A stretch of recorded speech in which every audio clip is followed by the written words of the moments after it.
We often hear that humans are a social species. But what does that mean in practice? Among other things, it means we need to be loved early in life in order to develop properly. It means relationships and group activities can be some of the most fulfilling experiences. And it means if we put our heads together, we're much greater than the sum of our parts. No matter how smart a person appears, working or consulting with others who have the same goals will take them farther. Because we're all different in so many ways, the best way to harness our intelligence is in groups. We'll start today with examples of how we do that already. Next, we'll look at the effects of thinking some people are smarter than others, then at the ways our culture makes us think of intelligence as a hierarchy. I'm Chris, and welcome back to the show for the most cultivated of news feeds. If you'd like to support this channel, please consider taking one of my masterclasses. From me, you'll learn things like gardening, hairdressing, where to find the bars with the best trivia contests, and shoplifting. Let me be your master today. In my last video, I looked at the movie Brazil, and how one of the features of the world of Brazil was people separated from each other, not able to see each other as fully human, and incapable of working together outside hierarchical social systems. Fortunately for us, that's probably the biggest difference between our world and that of Brazil. In our world, some people in some places still have enough freedom that we can gather, discuss, and act together without being told to by someone higher up. In a group, we can trade ideas and perspectives, lending the benefit of our experience. As long as everyone in the group is encouraged to participate and not fear embarrassment or punishment, everyone young and old can teach and contribute something. Provided no one's afraid to dissent, you can avoid groupthink. As individuals, we are particularly ignorant. But if we recognize that ignorance, we can work with people who know different things, who can tell us we're wrong, or at least who know where to look it up. Everyone has their own knowledge, which when combined, either in group decisions or just in spontaneous order, empower us to discover new galaxies, build cities, coordinate global supply chains, and practically anything else. Even just communicating the problem to another person helps us clarify it and prompts us to think what objections the other might raise while we're still talking. I usually find the best way to advise someone is to let them talk and figure things out for themselves. They probably have the answers already. They're the ones involved in the situation, not me. They just needed to talk to someone else to realize what the answers were. Another major part of our intelligence that stands out among animals is a collective memory that enables us to learn from others even if we haven't met them. Hunter-gatherers learn how to identify every plant and animal in their environment, not because the chief figured it all out for themselves, but because many people before them figured it out and passed on the benefit of their efforts. One person tested one plant, another person tested another. They shared their knowledge with the group. In humans, knowledge is created and transmitted collectively. Now that we can write things down, our collective memory has no limits. Well, maybe besides paywalls, which the right browser extension can bypass. That's how science works. Though they're not perfect, we can use the physical sciences to find or approximate the truth over time. That's not because there's one genius making all the discoveries, but because there are thousands of people around the world working on this and related topics. They consider each other's work, try to replicate it, report their results, and slowly but surely advance our knowledge of the field.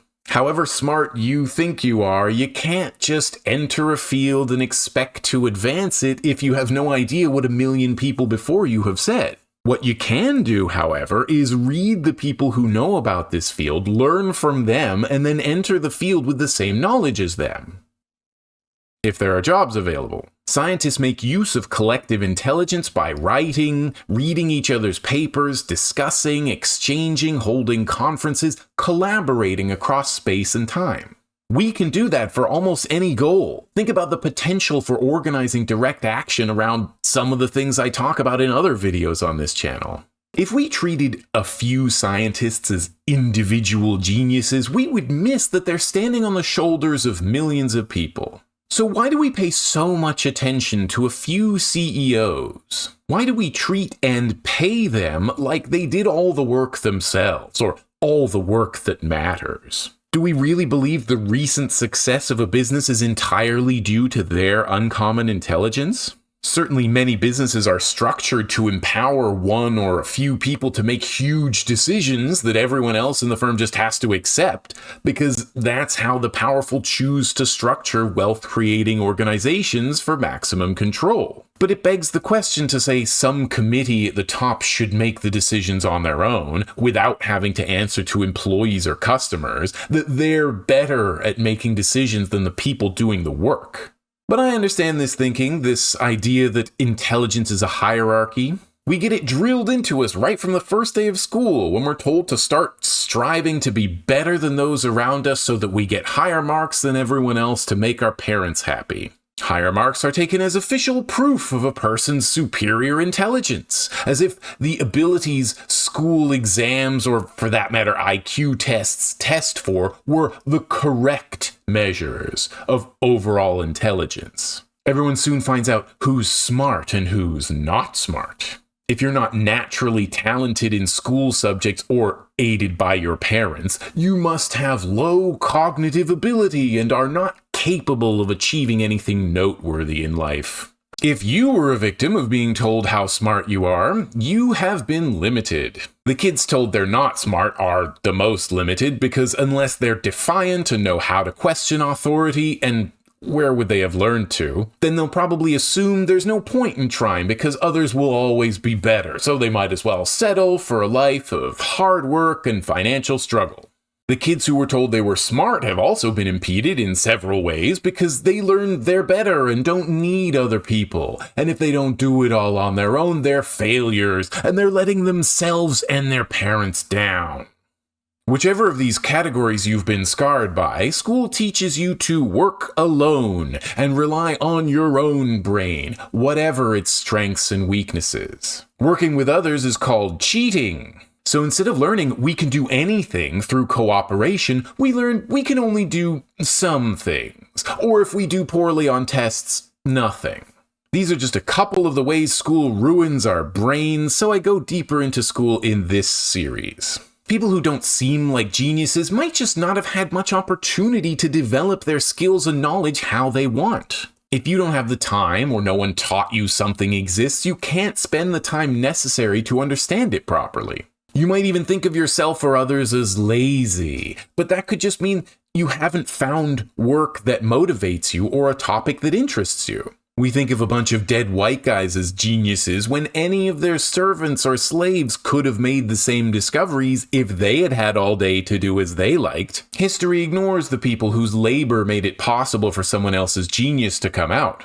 Today, billions of people around the world labor so that a few rich people can get called geniuses. People given the chance to develop as individuals gain a variety of skills and experiences, which don't have any more inherent value than any others. A lot of attention is paid to so-called geniuses, but as I explain in my video on the topic, the idea of genius isn't a defined concept, but just a celebration of whatever cognitive skills people who've been called a genius appear to exhibit.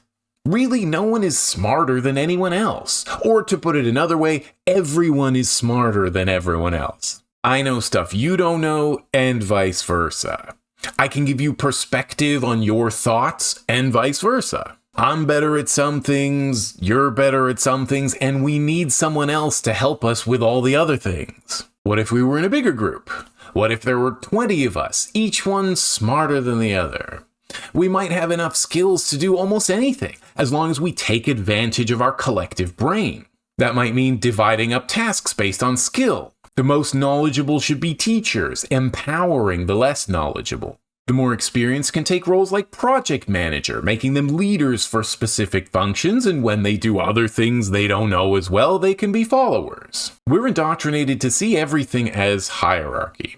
We rank children according to test results for no apparent purpose other than to embarrass them. It seems normal to us there are people with more power and people with less power. There are the countries that are the good countries I want to go to one day, and the bad countries we don't want immigrants from. That's because the people in those countries are lower down the hierarchies of race and nationality. Not like us, the better countries with superior cultures and civilized people. The same is true of intelligence. We're taught to believe some people are smart and some people are not. Some people are capable of creativity or logic or critical thinking or whatever we say it means to be smart, but not everybody. Some people even use their imagined hierarchy of intelligence to justify their imagined hierarchy of race, saying those people just aren't as smart as we are, and that's why we don't want them around us. But none of those beliefs are based on facts. There is no superior country, culture, or race except by arbitrary criteria, and there's no one smarter at everything than you. They might do better on an IQ test, but an IQ test is not a test of intelligence. It tests for like 2 or 3 cognitive skills. Some people have read more books than you, but maybe they just have more time to read books, or more interest in books, and you're more into practical skills. I might think faster than you, but you might think deeper than me. We could spend all day naming ways that one person can be smarter than another, and everyone has one of them. We're not superior and inferior to each other. We're diverse. We complement each other, and that's why we're smarter in groups. White supremacy abhors the idea of diversity because it demands conformity, viciously oppressing everyone who doesn't have the right skin color and demanding strict adherence to the law from everyone else. White supremacy imagines hierarchies not just of race, but gender, nationality, physiology, psychology, and other made-up reasons. Many of the people who come to believe in white supremacy are relatively wealthy, not just the super rich, but small business owners, middle managers, and so on, because they feel they could benefit from the enforcement of these imaginary hierarchies. Hierarchical thinking makes their power seem normal, and makes people think, well, someone has to have power, so my group should have power so that the system favors me. But why do you want symbolic power in an imaginary hierarchy when we could have freedom? We should see through this propaganda to the reality of our equality, our diversity, and our capacity to do anything if we work together.